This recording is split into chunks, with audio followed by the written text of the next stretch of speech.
Hello दोस्तों, स्वागत है आपका हमारे चैनल NCERT फिजिक्स हब में। आज का जो डिस्कशन का टॉपिक है वो है पहला तो NCERT की डेट शीट का अनाउंसमेंट। जी हाँ, NCERT ने, हालांकि मैं डिटेल्ड वीडियो NCERT के डेट शीट को लेकर मैं आगे अभी अपलोड करूंगा, लेकिन अभी जो आपके लिए इसमें मुख्य बात है, जो मेन पॉइंट है, वो है आपका फिजिक्स की डेट। फिजिक्स की डेट जो आपकी अनाउंस की है एनसीईआरटी ने, वो की है 21 फरवरी 2025 को आपका एक फिजिक्स का पेपर होना है।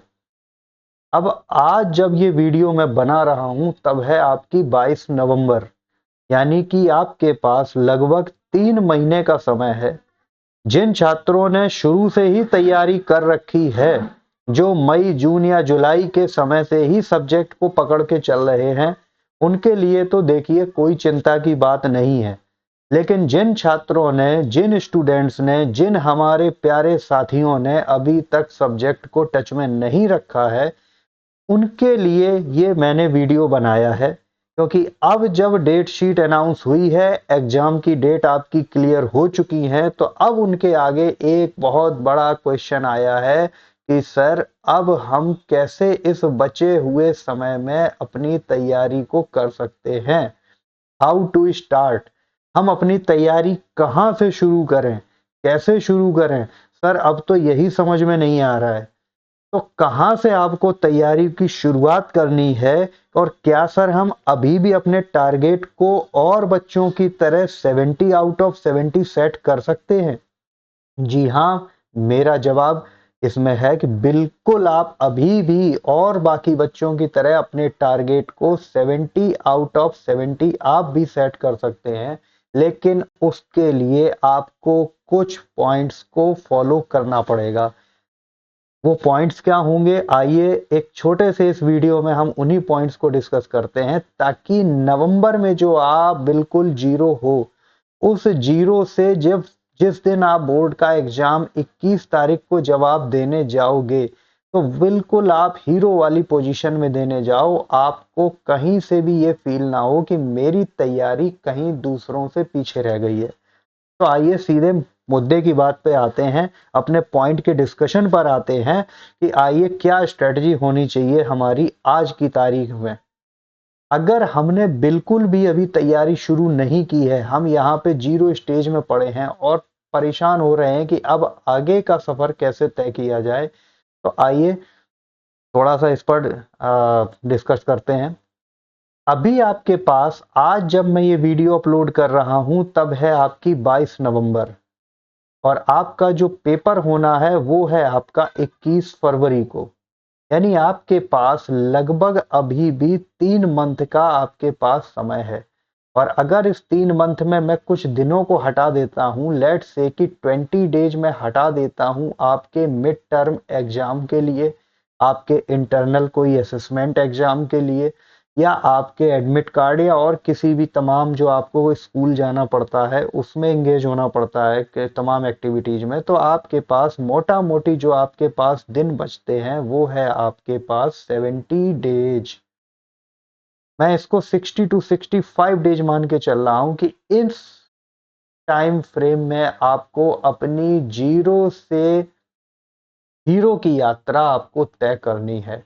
आइए देखिए दोस्तों, कोई भी आपको बड़ा जब आपको लक्ष्य दिया जाता है, तो उस बड़े लक्ष्य को साधने के लिए आपको ये पता होना चाहिए कि आपके पास टाइम कितना बचा है, आपके पास रिसोर्स क्या है, आपके पास साधन क्या है, और सबसे इंपॉर्टेंट बात कि आपका ऑब्जेक्टिव क्या है, कि जब आप उस निश्चित टाइम फ्रेम के बाद अपने को कंपेयर करने के लिए खड़े हों कि क्या आपने अपना अपना ऑब्जेक्टिव, अपना टारगेट अचीव किया या नहीं। इसके लिए सबसे जरूरी चीज होती है आपकी स्ट्रेटजी। जी हाँ, अगर सही स्ट्रेटजी से आप चलते हैं, तो आप 60 से 65 दिन या 70 दिन में मान लेता हूं, इन दिनों में आप, इन 70 दिनों में आप 70 आउट ऑफ 70 का जो रिटन का टारगेट है वो भी आप अचीव कर सकते हैं। कैसे? देखिए, सबसे पहले तो जिन छात्रों ने बिल्कुल नहीं पढ़ा है, मुझे पता है कि उन्होंने कभी सिलेबस की पीडीएफ डाउनलोड करके नहीं देखी होगी।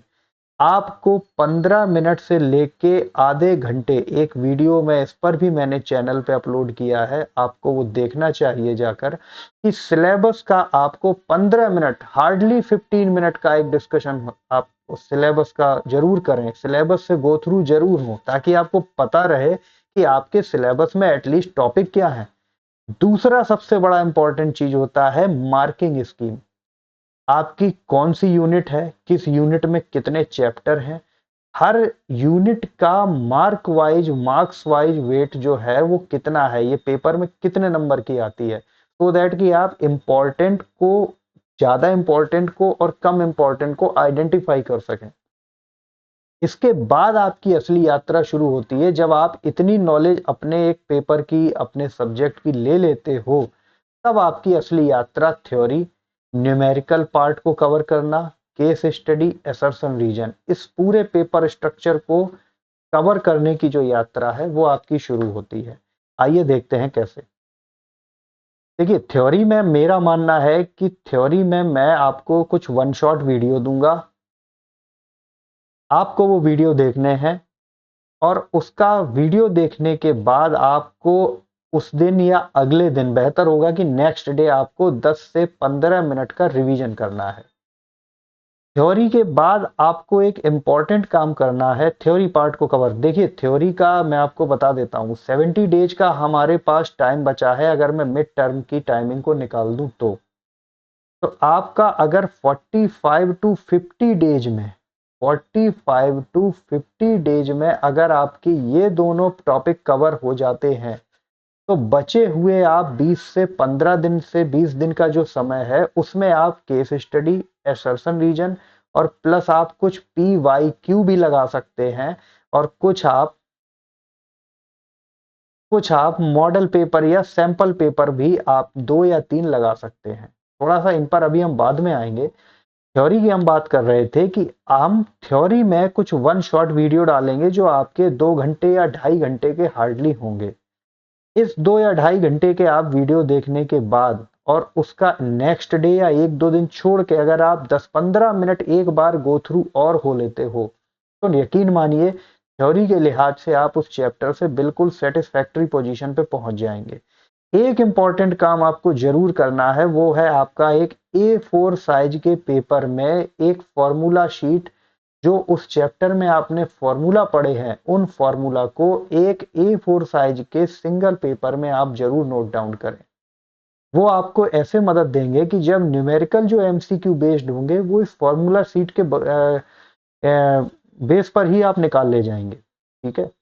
न्यूमेरिकल के लिए हमें क्या करना है? देखिए, न्यूमेरिकल के लिए हमें करना यह है कि न्यूमेरिकल, अब आपका इतना समय नहीं रहा कि आप एनसीईआरटी के सारे न्यूमेरिकल लगा लें, या अपनी किसी रेफरेंस बुक, एसएल अरोड़ा या कोई भी रेफरेंस बुक जो आप पढ़ रहे हैं उसके लगा लें।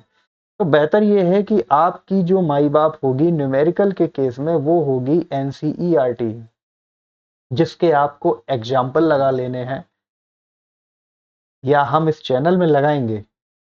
आपको बस इस चैनल को फॉलो करते रहना है, और आपको एनसीईआरटी एक्सरसाइज में जो लास्ट में आपकी जो एक्सरसाइज दी होती है, उसके कुछ इंपॉर्टेंट आपको न्यूमेरिकल लगा लेने हैं। एग्जाम्पल हम ऑलमोस्ट सारे कवर करेंगे, और एक्सरसाइज के कुछ इंपॉर्टेंट क्वेश्चन कवर करेंगे।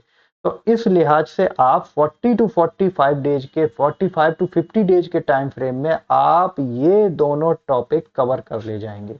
अब आते हैं हम केस स्टडी, असर्शन और रीजन पे। देखिए, केस स्टडी और असर्शन रीजन हम ये कवर करेंगे जब हम ये थ्योरी और न्यूमेरिकल कवर कर लेंगे उसके बाद। क्यों? क्योंकि इसको करने के बाद आप ऑलमोस्ट न्यूमेरिकल पोर्शन पे काफी हद तक कई सारे एमसीक्यू आप लगाने में सफल हो जाओगे, आप केस बेस्ड क्वेश्चन की कुछ लैंग्वेज को समझने में सफल हो जाओगे।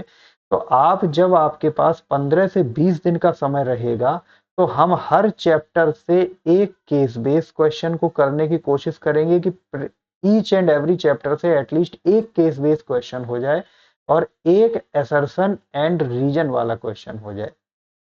इसके बाद हम कुछ हद तक पीवाई क्यू क्योंकि समय हमारे पास इतना ही बचा है, जिसमें हम ज्यादातर न्यूमेरिकल पोर्शन को कवर करने की कोशिश करेंगे सो दैट आप न्यूमेरिकल से कहीं से भी कमजोर न रह जाएं।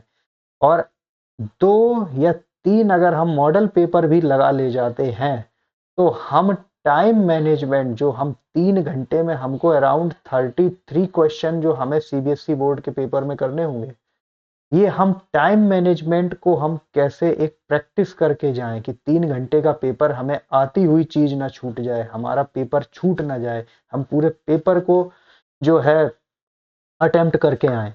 तो इसके लिए हमारे 2 या 3 हम मॉडल पेपर भी लगाएंगे और यकीन मानिए दोस्तों, अगर आपने इतना कर लिया तो आप भी 70 आउट ऑफ 70 की तैयारी आज से, अगर आप बिल्कुल जीरो स्टेज से शुरू करके और आज भी आप 70 आउट ऑफ 70 की तैयारी आप शुरू कर सकते हैं।